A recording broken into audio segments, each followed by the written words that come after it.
നിങ്ങളുടെ ജീവിതത്തിന്റെ ഗുണമേന്മ നിർണ്ണയിക്കുന്നതാണ് നിങ്ങളുടെ കമ്മ്യൂണിക്കേഷന്റെ ക്വാളിറ്റിയാണ്. എൻ്റെ വൈഫിനെ എനിക്ക് ഇൻഫ്ലുവൻസ് ചെയ്യാൻ പറ്റുന്നില്ലെങ്കിൽ that is not the problem of my wife. I have to change the way I communicate with my wife.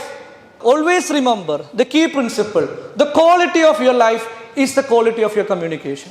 Greenlives Coaching and Training Solution.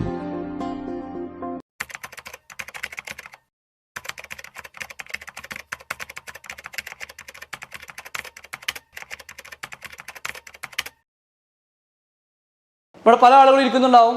ചിലപ്പോൾ എഡ്യൂക്കേറ്റഡ് ആയ ആളുകൾ ഇരിക്കുന്നുണ്ടാവും. മേ ബി പോസ്റ്റ് ഗ്രാജുവേറ്റ് ഉണ്ടാവും, PhD ഹോൾഡേഴ്സ് ഉണ്ടാവും, may be 10ാം class പഠിച്ച ആൾക്കാരുണ്ടാവും, 8ാം ക്ലാസ്സിൽ പഠിച്ച ആൾക്കാരുണ്ടാവും.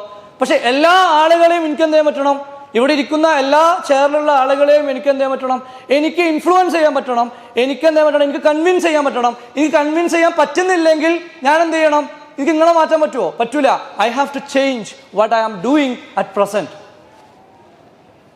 ഞാനിപ്പോൾ ചെയ്യുന്ന രീതിയിൽ എന്തോ മിസ്റ്റേക്ക് ഉണ്ട്. There is a mistake, there is something wrong. അത് മാറ്റണം. എൻ്റെ വൈഫിനെ എനിക്ക് ഇൻഫ്ലുവൻസ് ചെയ്യാൻ പറ്റുന്നില്ലെങ്കിൽ that is not the problem of my wife. I have to change the way I communicate with my wife. എൻ്റെ മോനെ, എൻ്റെ LKG സെക്കൻഡ് സ്റ്റാൻഡേർഡ് പഠിക്കുന്ന മോനെ എനിക്ക് ഇൻഫ്ലുവൻസ് ചെയ്യാൻ പറ്റുന്നില്ലെങ്കിൽ അവനെ ഇൻഫ്ലുവൻസ് ചെയ്യാൻ പറ്റുന്ന രീതിയിൽ എൻ്റെ കമ്മ്യൂണിക്കേഷൻ ഞാൻ മാറ്റണം. ഇതിലെല്ലാം ക്ലാസ് എടുക്കുക. ഞാൻ LKG-കാർക്കും ക്ലാസ് എടുത്തിട്ടുണ്ട്, PG-യിലും പോയി ക്ലാസ് എടുത്തിട്ടുണ്ട്. LKG പോയി ക്ലാസ് എടുക്കുമ്പോൾ നമ്മൾ സ്റ്റാൻഡേർഡ് ഒന്നും പറഞ്ഞിട്ട് കാര്യമില്ല. അവരെ ലെവലിലേക്ക് ഇറങ്ങണം. അവർക്ക് മനസ്സിലാവുന്ന ഭാഷയുണ്ട്. അവരുടെ ഒരു കുട്ടികളുടെ ഭാഷയിലേക്ക് നമ്മൾ ഇറങ്ങിയില്ലെങ്കിൽ നമുക്ക് നമ്മൾ വലിയ എന്ത് പറഞ്ഞിട്ടും കാര്യമില്ല. നമ്മൾ മെയിൻ ചെയ്യില്ല. അവിടെ LKG ടീച്ചർക്ക് ഒരു കമ്മ്യൂണിക്കേഷൻ ഉണ്ട്. ആ ടീച്ചർക്ക് ഇവരെ കമ്മ്യൂണിക്കേറ്റ് ചെയ്യാം. എൻ്റെ വൈഫ് എത്ര ഇത്തരം മോൻ പഠിക്കില്ല, പക്ഷേ ടീച്ചർ പറഞ്ഞാൽ കേൾക്കും. ടീച്ചർക്ക് ഒരു കമ്മ്യൂണിക്കേഷൻ ഉണ്ട്. ടീച്ചർക്ക് ഒരു ഇൻഫ്ലുവൻസ് ചെയ്യാൻ അറിയാം. ആലോചിച്ച് നോക്കൂ, നമുക്ക് ഒരു കുട്ടികളെ നോക്കാൻ എന്ത് ബുദ്ധിമുട്ടാണ്. 40-50 കുട്ടികളെ ടീച്ചേഴ്സ് എന്ത് ചെയ്യുന്നുണ്ട്? അവർക്ക് they know how to communicate. So അപ്പം എന്ത് ചെയ്യണം? നമ്മളുടെ കസ്റ്റമറുടെ രീതിയിലേക്ക് കസ്റ്റമറെ നമുക്ക് ഇൻഫ്ലുവൻസ് ചെയ്യാൻ പറ്റുന്നില്ലെങ്കിൽ, കസ്റ്റമർ നമുക്ക് ക്ലോസ് ചെയ്യാൻ പറ്റുന്നില്ലെങ്കിൽ നമ്മൾ എന്ത് ചെയ്യണം? അവരെ ഇൻഫ്ലുവൻസ് ചെയ്യാൻ പറ്റുന്ന രീതിയിലേക്ക് നമ്മൾ മാറണം. Do you understand what I am saying? Yes or no? Yes. അപ്പം നമ്മൾ മാറണം. അതിനെന്താണ്? നമ്മൾ ഈ കസ്റ്റമർ വിഷ്വലാണോ, ഈ കസ്റ്റമർ ഓഡിറ്ററി ആണോ, ഈ കസ്റ്റമർ കനസ്തെറ്റിക് ആണോ, ഈവൻ ഓൾഫാക്ടറി ആണോ, ഗസ്റ്റാക്ടറി ആണോ മനസ്സിലാക്കി കഴിഞ്ഞാൽ നമുക്ക് പെട്ടെന്ന് സംഭവം ഈസിയാണ്. അതിനാണ് ഈ ടൂള് പഠിക്കുന്നത്. Do you understand? അതിനാണ് നമുക്ക് ടൂൾ ആവശ്യമുള്ളത്. അപ്പോൾ കസ്റ്റമർ കൺസിഡർ ചെയ്യുമ്പോൾ നമുക്ക് മാറ്റാൻ പറ്റും. അപ്പോൾ മാർക്കറ്റിങ്ങിൽ എന്ത് ചെയ്യണം? നിങ്ങൾ നോക്കുന്ന ടോപ്പ് ലെവൽ കമ്പനീസ് ഒക്കെ എന്താവും ഈ എല്ലാ ടൂളും ഉപയോഗിക്കുന്നു മാർക്കറ്റിങ്ങിൽ. അതായത് നേരത്തെ പറഞ്ഞത്, റിലയൻസിൻ്റെ സ്റ്റോറിൽ പോകുമ്പോൾ ഒരു വിഷ്വലായ ആളുകളെയും ടച്ച് ചെയ്യും, കനസ്തെറ്റിക് ആയ ആളെയും ടച്ച് ചെയ്യും, ഓൾ ഫാക്ടറിയും ടച്ച് ചെയ്യും, ഗസ്റ്റാൾട്ടറി എല്ലാ കസ്റ്റമേഴ്സിനും ടച്ച് ചെയ്യും. They apply all the strategies which improves their sales conversion. So this is all about NLP. You have to take the responsibility for your communication, and if you are not getting the result you want, you need to change what you are doing at present. നമ്മൾ പണ്ട് പ്രണയിക്കുന്ന സമയത്ത് കുട്ടികൾ വളർന്നിട്ടില്ലെങ്കിൽ നമ്മൾ എന്ത് ചെയ്യുക?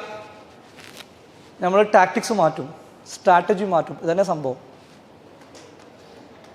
Hello, നിങ്ങൾ കോളേജിലൊക്കെ പഠിക്കുന്ന സമയത്ത് പ്രണയിച്ചിട്ടില്ലേ? അപ്പോൾ പെൺകുട്ടി വളർന്നില്ലെങ്കിൽ എന്ത് ചെയ്യുക?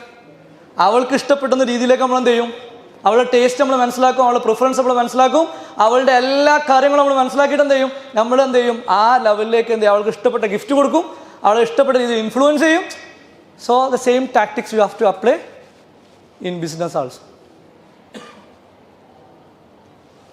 സോ ഓൾവേസ് റിമെമ്പർ, ഞാൻ നേരത്തെ പറഞ്ഞു, always remember the key principle. The quality of your life is the quality of your communication. It's a very important principle. Always remember. ഈ കമ്മ്യൂണിക്കേഷൻ എന്ന് പറഞ്ഞാൽ പുറത്തേക്ക് മാത്രമല്ല, you communicate yourself. Interpersonal communication ഉണ്ട്, intrapersonal communication ഉണ്ട്. Interpersonal communication എന്താണ്? നമ്മൾ സ്വയം ഇൻട്രാപേഴ്സണൽ നമ്മൾ സ്വയം സംസാരിക്കും അല്ലെ? നമ്മൾ സ്വയം, അതാണ് ഞാൻ പറഞ്ഞത്, വിക്ടിം ലാംഗ്വേജ് ഉപയോഗിക്കും. നമ്മൾ മനസ്സിൽ സംസാരിക്കും, നമ്മൾ ചിന്തിക്കും, നമ്മൾ പ്ലാൻ ചെയ്യും, നമ്മൾ പ്രാർത്ഥിക്കും. ഇതൊക്കെ നെഗറ്റീവ് ആണെങ്കിൽ നമ്മുടെ ലൈഫ് എന്താവും? നെഗറ്റീവ് ആവും. നമ്മൾ നെഗറ്റീവ് ഡൗൺലോഡ് ചെയ്യും, നമ്മുടെ ലൈഫ് എന്താവും? പത്തറ്റിക് ആവും. So whether it is interpersonal or intrapersonal communication, interpersonal ആണെങ്കിലും intrapersonal ആണെങ്കിലും എന്ത് ചെയ്യണം? The quality of your life, always remember, the quality of your life is the quality of your communication.